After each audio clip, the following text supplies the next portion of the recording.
Gostei da vibração. Ei!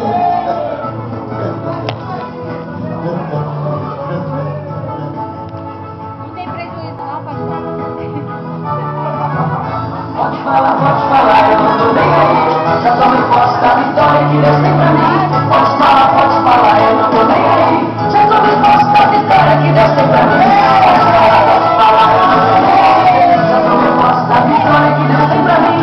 Pode falar, eu não tô nem aí. Já tomei posse da vitória que Deus tem pra mim.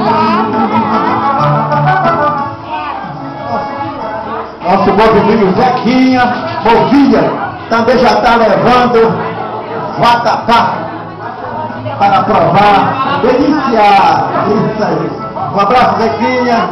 Que Deus abençoe você e seus familiares. Todos fiquem sabendo, não aceito a derrota. Fica vitoriosa que Deus tem pra mim. Irmão, tenha cuidado com esse fariseu, que por sinal me diz esta raça ruim. Pode falar, eu não tô nem aí. Já tô me posso e Deus tem pra mim. Pode falar, eu não tô nem aí. Já tô me posso da vitória que Deus tem pra mim. Pode falar, eu não tô nem aí. Pode falar, eu não tô nem aí. Já tô me posso da vitória que Deus tem pra mim.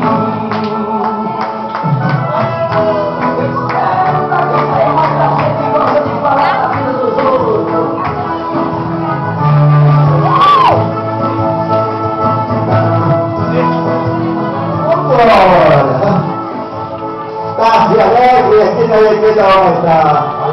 É o arraial do povo de Deus. O arraial do povo de Deus.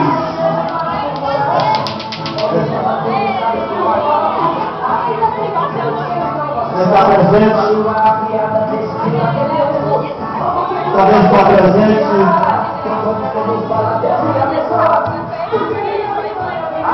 Irmão Alex. Está presente Alex. Também está presente o Levi Manuel, Alex, sua esposa.